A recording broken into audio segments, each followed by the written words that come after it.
retour de notre émission spéciale JO avec les deux prochains titres que nous allons développer et que je vous laisse voir. Le dopage sous surveillance dans ces JO, nous en parlerons aujourd'hui aussi avec nos éditos et notre invité. Joël Montlouis aura beaucoup de choses à nous raconter. Et puis les grands rendez-vous à venir. Et puis bien sûr l'agenda ne pas manquer pour suivre de près l'évolution de nos athlètes, je vous l'ai dit, de toute l'Afrique. Notre invité, M. Eddy Giscard Nono, au combien de parenté avec Giscard d'Estaing? Écoutez, vous n'allez pas me refaire le coup du lycée. On me faisait tout le temps au lycée. Giscard d'Estaing sont tes parents et moi je faisais également le petit malin. Je disais, je préfère ne pas parler de ma famille. C'est pas mal. Nos éditos, Yacine Bouali tout d'abord. Yacine, rebonsoir. Rebonsoir José. Et puis Joël Montlouis. Joël, rebonjour, rebonsoir. Bonsoir. La question de ce jour, comme casus clé, à temps 1996, est-ce que Pelé devra assister obligatoirement à la cérémonie d'ouverture de ces Jeux? Vous intervenez sur nos réseaux sociaux en allant sur JO 2024, africa24tv.com. Alors, le comité olympique, vous le savez, de Russie, le comité international olympique a pris son temps, mais il a finalement confirmé la présence de 271 Russes pour défendre les couleurs de leur pays. Alors, bien entendu, nous allons en parler au cours de cette émission, mais d'abord, je voudrais vous faire voir un sujet sur le dopage et le contrôle antidopage en Afrique. Je vous laisse regarder ce sujet de la rédaction d'Africa 24. À l'heure où le sport est en passe de devenir un enjeu économique important pour l'Afrique, les athlètes sont de plus en plus tentés d'accroître leur rendement par le biais de méthodes peu recommandables telles que le dopage. Pourtant, celui-ci est formellement interdit par l'Agence mondiale antidopage. En Afrique, la pratique s'est accrue ces dernières années. Le 22 avril 2016, le Kenya, qui regorge de grands athlètes, a promulgué la nouvelle loi antidopage pour tenter de crédibiliser ses athlètes. Ce fut un moment décisif lorsque le sport est devenu professionnel et surtout quand les gens ont compris qu'il était possible d'en vivre, de gagner de l'argent, d'aider sa famille, les communautés du village et d'avoir une vie meilleure. Pour augmenter leur performance sportive, plusieurs sportifs ont recours à des produits dopants. Le dopage consiste à absorber des substances ou à utiliser des actes médicaux qui vont accroître leur performance physique et mentale. Cette pratique, qui s'est accrue dans les années 1900, a souvent montré des résultats satisfaisants. Les substances sont mises à jour, ainsi que les méthodes, parce qu'il n'y a pas que des produits pharmaceutiques, il y a les produits chimiques, mais il y a également des méthodes, telles que la transfusion, qui peut également augmenter le taux de globules rouges, qui est riche en oxygène et qui permet d'augmenter ses performances. Malgré cette interdiction, plusieurs cas ont été dénoncés ces dernières années. Plusieurs footballeurs, coureurs ou cyclistes africains ont été suspendus des compétitions après s'être dopés. Cocaïne, résine de cannabis, stéroïdes ou autres produits dérivés sont utilisés.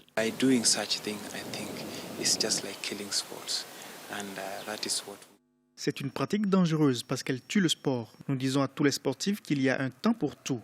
Car si vous avez du talent, pourquoi douter de vos capacités? Si vous vous entraînez suffisamment et que vous avez un bon coach, alors vous pourrez réussir dans le sport sans vous doper. Selon le Code mondial antidopage mis en place en 2004 et censé harmoniser les conduites au sein des organisations sportives internationales, un sportif qui se dope est passible de 4 ans de suspension, voire de radiation définitive. Entre défis liés aux conditions d'entraînement et moyens de subsistance, de nombreux sportifs restent partagés. Le système athlétique kényan a souvent été sous les feux des projecteurs des organismes de lutte contre le dopage. C'est un problème très sérieux et qu'un athlète qui a été pris dans le dopage peut non seulement finir avec sa carrière, parce qu'il peut être suspendu pour plusieurs années. Son entourage également peut être suspendu.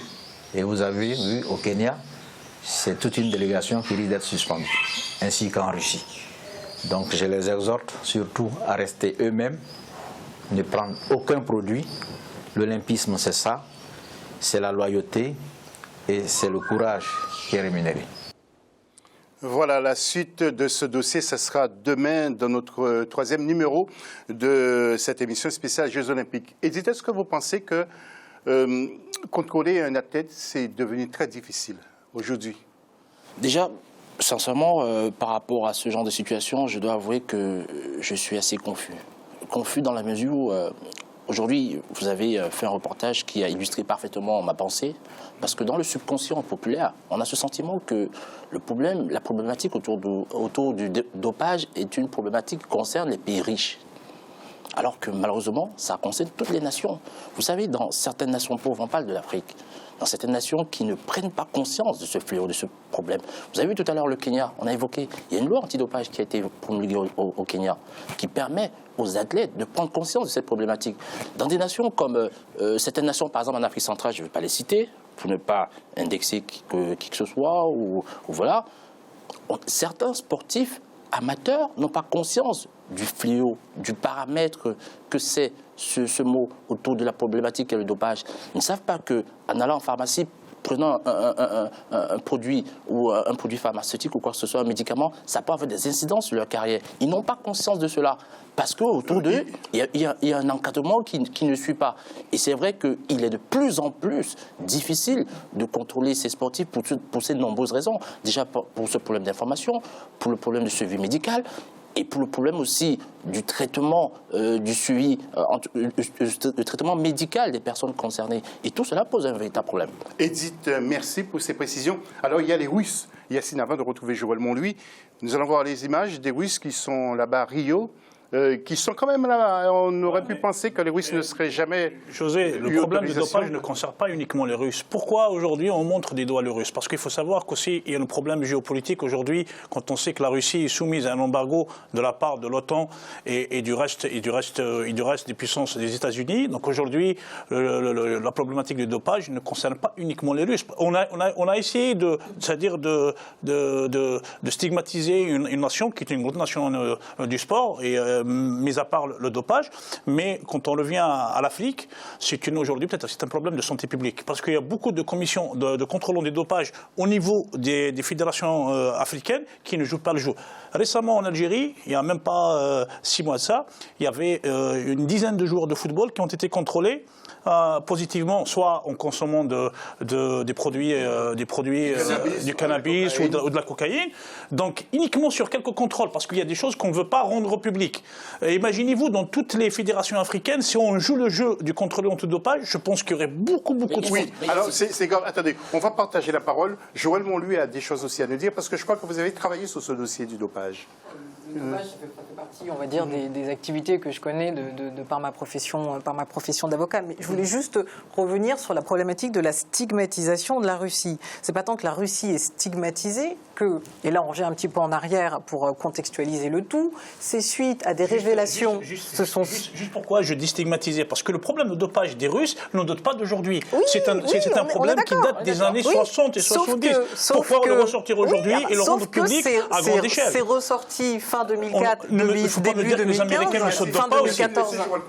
Sauf que le problème est effectivement sorti fin 2014, début 2015, et que suite à cela, ça a entraîné donc la saisine du problème par l'Agence mondiale antidopage, et ça c'était la première chose, qui a ensuite l'Agence mondiale antidopage a constitué une commission indépendante qui a rendu 2 rapports successifs, et c'est sur la base de ces 2 rapports, le premier qui a eu les problématiques avec l'athlétisme par rapport à la Russie, donc c'était uniquement réduit à l'athlétisme, et ensuite le deuxième rapport a été élargi à l'intégralité des sports russes, où ils se sont rendus compte que les problématiques de dopage étaient, on va dire, d'une certaine mesure étatisées. Exactement. Mais pour revenir sur la problématique mondiale, c'est que suite à ces révélations, il y a eu une enquête mondiale, effectivement, qui a été diligentée, parce que Interpol a saisi l'affaire, et effectivement, c'est une procédure mondiale qui est diligentée, même si elle est pilotée en France et par un juge français. Il faut prendre en considération la réponse des Russes aussi. S'il vous plaît. là où c'est grave, avant de retrouver Joseph-Antoine Bell, vous êtes en train de dire que l'Afrique est touchée. Nous allons voir quelques images aussi que nous allons découvrir tout à l'heure. Parce que c'est mondial. À l'image d'un très grand talent, le joueur du l'USMA d'Alger, Blaili, qui est un joueur pétri de qualité, qui a été destiné à un très grand avenir. Malheureusement, il est suspendu pour 8 ans par les instances africaines ou internationales. Donc aujourd'hui, on se pose la question, quel est le rôle de toutes ces commissions de contrôle antidopage au niveau de toutes les fédérations africaines, pas uniquement le football, mais de tous les sports. Oui. Alors, hésite un tout dernier mot avant de retrouver Joseph-Antoine Bell et nous allons continuer le débat avec lui. Non, je voulais juste rappeler à Yacine qu'effectivement, le cas de la Russie, comme a si bien souligné Joël, est un cas assez particulier, c'est un problème systémique, c'est-à-dire que l'implication de l'État parmi les sportifs concernés faisait en sorte que la donne avait complètement changé. C'était plus la même chose que certaines autres fédérations où on avait des cas isolés des sportifs qui s'étaient dopés. Là, c'était vraiment aux yeux du monde. Et en plus, je regrette fortement la présence des sportifs russes, surtout sachant qu'on a pu révéler une telle mascarade. Et je tiens à rappeler... Et qu'est-ce qui a poussé le Comité olympique international à changer de position par rapport... Parce que les Russes aussi détiennent des informations qui peuvent compromettre aussi le CIO. Donc il faut faire attention. Voilà, tout est possible. On y revient tout à l'heure parce que Joël aussi a peu parlé. Juste après ça, nous retrouvons Joseph-Antoine Bell sur la question. Joseph, tous les sports sont touchés, mais aussi l'Afrique. Qu'est-ce que vous répondez, Joseph? Par le dopage, bien sûr. Je crois que les sports soient touchés n'est pas étonnant. Il n'y a pas de société sans tricheur. La morale, c'est bien, mais nous savons qu'en pratique, on a toujours des tricheurs. Le problème aujourd'hui, c'est lorsque la tricherie, ou plutôt la non-tricherie devient l'exception. Or, on s'est aperçu qu'en Russie, la tricherie était organisée par l'État. Quand vous parlez de stigmatisation, c'est qu'en Russie, la différence, c'est que c'est ceux qui sont chargés de contrôler qui ont organisé la tricherie. Et donc, dans une fédération, s'il y a un sportif dopé, c'est pas grave, il est puni tout seul. Il est attrapé tout seul. Mais si c'est la fédération elle-même qui organise la tricherie, alors à ce moment-là, ça devient autre chose. Donc aujourd'hui, évidemment, il est important qu'on s'assure que la tricherie n'est pas institutionnalisée et n'est pas organisée par les arbitres.